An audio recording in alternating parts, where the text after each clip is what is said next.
With just 1 week to go until the presidential election, the lead for Biden is somehow shrinking, according to the latest national polls. It is October 27th, 2020, and once again, we are 1 week away from the 2020 presidential election.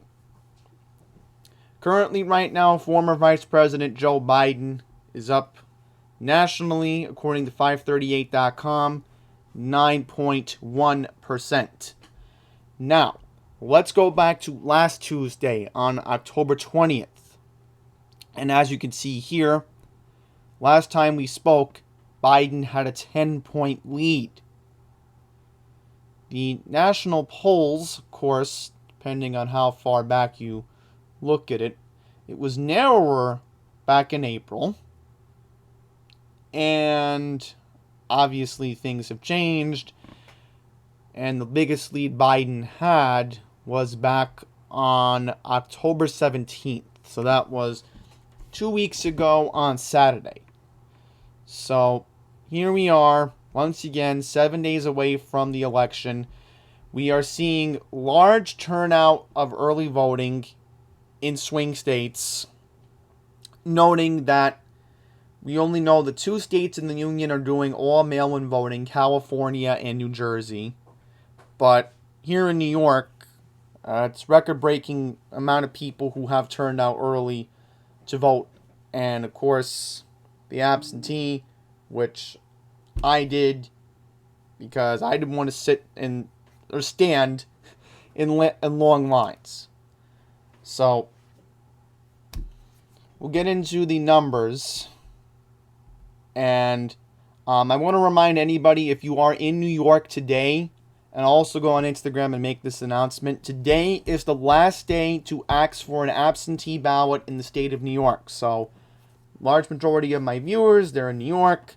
So please note that today is the last day to contact your local board of elections and ask them for an absentee ballot if you want to avoid the lines. Because after today, you're going to have to wait in line, or you're going to have to wait until November 3rd. Okay, let's take a look at some polls. One poll claims that Biden is leading 2 points Rasmussen, who's been known over the years. CNBC had a poll. It was taken last week. Biden up by 11 points. We will take a look at the other polls. Just want to see if we can get any notable Senate races. Okay, just taking a look. I see Georgia. We don't want Georgia. That's not an important race to keep an eye on. We are, of course, keeping an eye on a couple other important races. This is the one that needs to be focused on in Alabama. Former football coach Tommy Tuberville is leading by 14 points against current incumbent Senator Doug Jones. Remember, Doug Jones was elected in 2018 over the Roy Moore, the former judge, the rape allegations back in 2018. It looks like this seat could flip back to the Republicans because Tuberville has a large support. Keep in mind, if you were not keeping an eye on this race, because I was keeping an eye on this race, obviously, because the seat flipped 2 years ago, and this was the old seat for the former Attorney General in the Trump administration. And I'm trying to make sure I get his name right, because I don't want to... Here we go. I go on Wikipedia, I can look up the guy, the predecessor. Jeff Sessions. That's the guy. So, this was Jeff Sessions' old seat. He tried getting the seat back in a primary against the former football coach Tommy Tuberville. And, of course, Tuberville won. It sounds like the seat is going to flip back. I don't know what's going on with the Senate in Georgia. It looks like both seats are on the line in Georgia. So, that's going to have to be kept an eye on. Oh, my bad. It's only one seat. I do apologize, folks, because I'm not paying attention to Georgia. But that in theory could flip. That in theory could flip. Here we go. Update from Michigan. Current Senator Gary Peters has an 11-point lead. So that should stay blue heading into the day of the election. Taking a look and seeing if anything else is on the line. North Carolina, that may have to be monitored. That can go either way. I don't see anything from Kentucky at the moment. So that is concerning to think that a lot of people would keep an eye on Mitch McConnell, the current leader of the Senate. But that's something that needs to be... it looks like the polls, I did check them offline. McConnell was leading in a couple polls. Iowa. This is the one that's going to have to be kept an eye on as well. You have current incumbent Senator Joni Ernst, who may lose her seat. So another close race that will have to be monitored. Another poll came out in Michigan a couple days ago. Gary Peters was leading, but this was way back in early October, obviously. So again, I don't see anything. Oh, here's one. Okay. October 19th and 20th, one poll came out. Mitch McConnell was up by 10 points. So, in theory, the Senate really needs to flip 3 seats. Now, is there anything from South Carolina? That needs to be monitored as well, because Lindsey Graham could lose his seat. Okay, one poll from South Carolina says that Harrison, who is the leader of the Democratic coalition in South Carolina, he's up by 2 points. So, in theory, you're looking at a situation where Georgia could flip. That will have to be monitored. More polls keep coming out of Georgia, which is a very good thing, I guess, the Democrats want to see heading into the final stretch, because remember, the Democrats may want to capitalize on Georgia. Georgia has a huge influence of minorities moving into the state. So, obviously, low tax incentives, quality of life. So, that could flip the seat in Georgia, possibly giving Georgia a safe blue representation the next couple of years, potentially. So, that will have to be kept an eye on for years to come for Georgia to stay blue. But Georgia, that could flip. South Carolina, that could flip. And what else could flip? Because the Democrats really need 3 seats to flip the Senate. So if they get 3 more seats on November 3rd, that means Mitch McConnell doesn't stay leader of the Senate, and that would mean Chuck Schumer, the senator from New York, would become the Senate Majority Leader in January. So let's see. Any other notable seats? Yeah, it's a possibility. You're looking at it. Yeah, so it looks like Georgia, Iowa, and South Carolina. The Democrats get those 3 seats. That would mean Chuck Schumer becomes the leader of the Senate. So, House, I don't want to get into that. That's too complicated. But I will mention in New York very quickly before we move on to the polls in Real Clear Politics. There was a poll that came out in the 11th District. New York State Assemblywoman Nicole Maliotakis is challenging the current incumbent Congressman Max Rose. If you've been in New York, you've probably seen a lot of nasty ads between Max Rose and Nicole Maliotakis in the past week. Also, I want to mention there's another crucial race in New York District 1 and New York District 2. In New York District 1, you have the current Congressman Lee Selden taking on scientist Nancy Goroff. We also have former Lieutenant Colonel, I'm making sure I get her name right because I don't want to, Jackie Gordon, that's her name. Jackie Gordon taking on Andrew Garbarino, who is a state assemblyman. Keep in mind, New York District 2 has been the long seat of Peter King. Peter King announced that he was not going to run for another term. So that's why the 2nd District on the South Shore is tightly contested. Suffolk County could go either way. It has been leaning towards the Democrats for a couple of years now.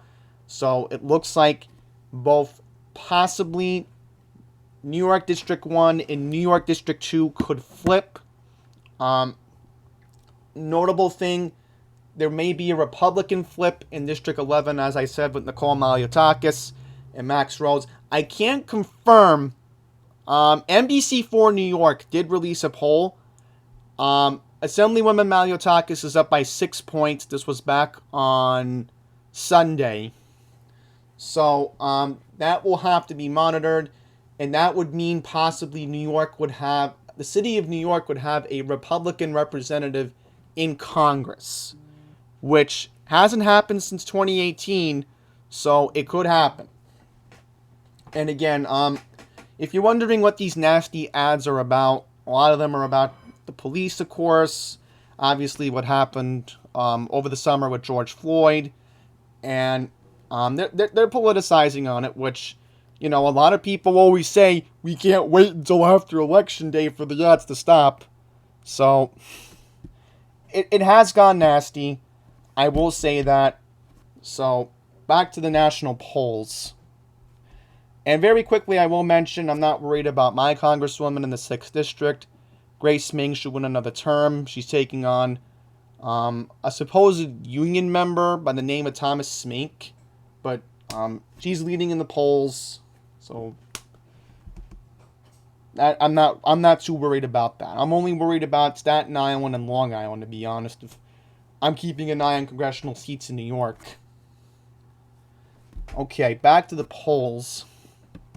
Let's go back to Wednesday. Also, I want to mention, when I do the video next week, I will have my map from 270 to win, and I will give you my theory on how the election could play out a week from today. So I will give my prediction map then, so I give you all a clearer idea of what's happening here.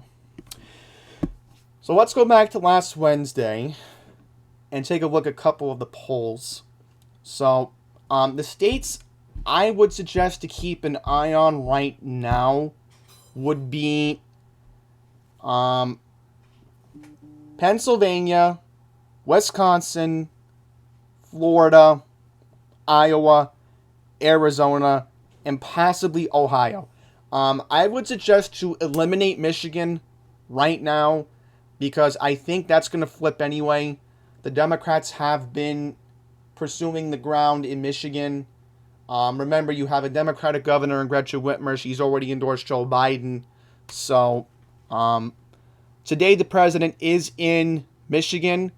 In my personal opinion, that's a waste of time. The president should be spending more time in Ohio, in Pennsylvania, in Wisconsin, even though Wisconsin has a high rate of infection with the coronavirus, and of course Florida. Those are the states that he should be focusing. Even Arizona, because look at Arizona. Look at Arizona. Arizona has not gone to a Democrat since 1996. Okay, I brought this up weeks ago. In 1996, Bill Clinton won. For almost 20 years, Republicans have won the state of Arizona. George Bush, obviously John McCain, Mitt Romney, and of course Donald Trump. So, obviously Bush won twice, McCain won, Romney won, and of course the president. So, I don't know why the president's wasting his time in Michigan when clearly that's going to go back to the Democrats either way, because the Democrats do have a base in Michigan. So the president should be flying out to the West Coast this week. Just in my honest opinion, he should be spending time in Arizona, because Trump could lose the state of Arizona. Look at these polls. Rasmussen on the 21st. Biden had a 1-point lead. Reuters, Biden had a 3-point lead. So Arizona, on the night of the election, may be too close to call. So we may have an unprecedented situation in the state of Arizona. Also, I want to mention Arizona could flip too. So if Arizona flips to the Democrats, giving astronaut Mark Kelly a win there, then you're looking at the majority of the Senate. Once again, Chuck Schumer being majority leader in January. So, just taking a look at a couple of the polls. Biden's leading in Pennsylvania. Now, in Pennsylvania, Biden has been hitting the ground, so has President Trump. So, look at that right now. I'm just trying to see if anything else has come out of the polls. Okay, Virginia. Yeah, that should stay blue. I would not be surprised if it stayed blue. If it flipped, I'd be more surprised about that. Okay. Surprisingly, I don't know where the polls are in New York. Call me crazy, but there's a possibility New York could flip because you have a lot of the suburban people who are in upstate New York and on Long Island and even Staten Island. So all it takes is that. So that's why you're seeing a lot of people turn up in New York, because this may end up being a swing state potentially. I know I never would call New York a swing state, but they should be focusing on New York, because obviously the politicians have made New York a turning point. If you didn't watch the debate last week, the president claimed New York was dead. So that's why the turnout has been strong in New York for the early voting, of course. Just trying to go to yesterday, so nothing noticeable there, of course. Oh, here's something from Friday. This is notable in Arizona and Arizona Senate. So Martha McSally had a 3-point lead over Mark Kelly back on Friday. Okay. Oh, also, did they have the article here or no? Right, I'll mention this. If you didn't hear the news, Amy Coney Barrett was appointed to the Supreme Court last night, so she is now Justice Amy Coney Barrett, filling the vacancy of the late Ruth Bader Ginsburg. I just want to quickly bring that up. Okay, let's look at yesterday. Okay, why would a poll come out of Maryland? Maryland's normally a safe blue state. Alright, well, Maryland's up 25 points. Okay, so Georgia is going to have to keep an eye. Georgia will have to be monitored. Georgia will have to be monitored. It may be a flip in Georgia. Okay. Oh, here we go, folks. This is what I was talking about. My bad. I thought it was a 6-point lead. Did this change? Wow. Okay, folks, breaking news. Looks like the 11th district is too close to call right now. Nicole Malmutakis is only up by 2 points in the poll. Wow. Closer than I thought it would be. Because remember, that district normally stays red. Alright, let me just see what else is here for a quick second. Alright, poll from Florida. One poll claims Trump is up by 4. One poll claims that Biden's up by 2. Nevada, that might be something to keep an eye on. California, poll came out there. And the Senate. So, Tillis is up 2 in North Carolina. So, the Senate's going to have to be kept an eye on. Just because you have, that. Okay, I don't see South Carolina. I need South Carolina. Okay, here we go. Anything from South Carolina? Okay, we have something noticeable. Last poll came out claiming that Lindsey Graham was up by 6 points. Okay. But I'm assuming there'll probably be a poll out by the end of the week or sometime probably by early next week. Let me see if I can find Iowa. Here we go.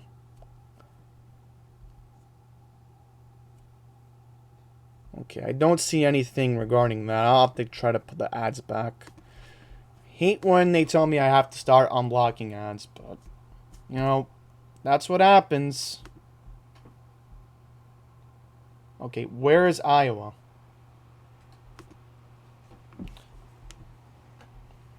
There we go. Teresa Greenfield taking on current incumbent Joni Ernst. Alright, here we go. Polls are still iffy in Iowa. Right now, on average, Greenfield is up by 1.8. Greenfield's up by 5 points. Couple polls, but Emerson and Siena claim that Ernst is up by 1 point. Let's take a look and see if we can find Maine, because remember, you have Susan Collins trying to defend her seat. Because not only do I want to focus on, you know, the president, but, you know, remember, you have all of the seats in the House, and of course, you have tightly contested races in the Senate. So, according to this, it looks like this seat could flip. It looks like Susan Collins may lose her seat in May to Sarah Gideon, according to this.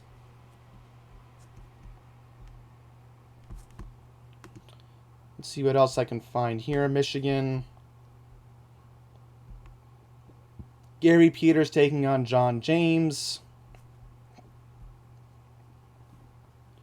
So, still looks like Gary Peters is going to keep this seat.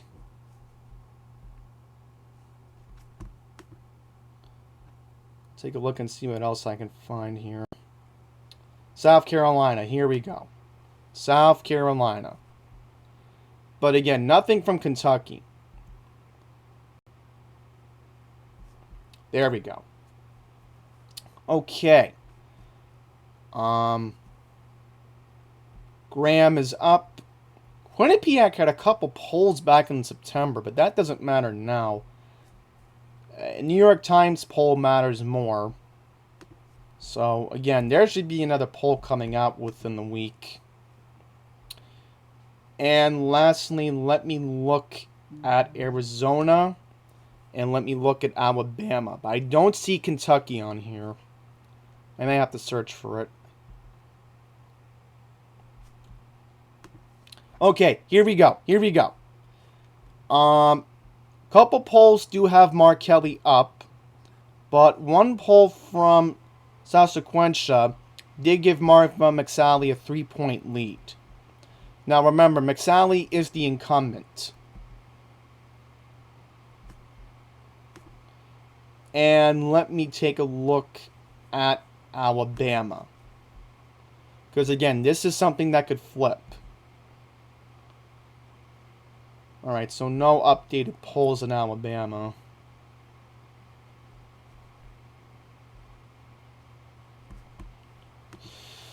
I really wish they would put Kentucky on here. You know, you would think Kentucky would be something important. But I guess not. Okay, here we go. Mason-Dixon gave McConnell a 9-point lead. But you would think this would have to be updated. You know, you would think that this would have to be updated, right? So I guess not. Okay, so with that, I'm going to wrap this up. Later tonight, I will have an update on SATA. Because if I do an update now, then it might not be accurate. So we're going to wait until tonight to do an update regarding SATA when I get the 5 p.m. model. And I know I have all the information I need to do the update later tonight. So with that, thank you all for watching. Make your voice heard.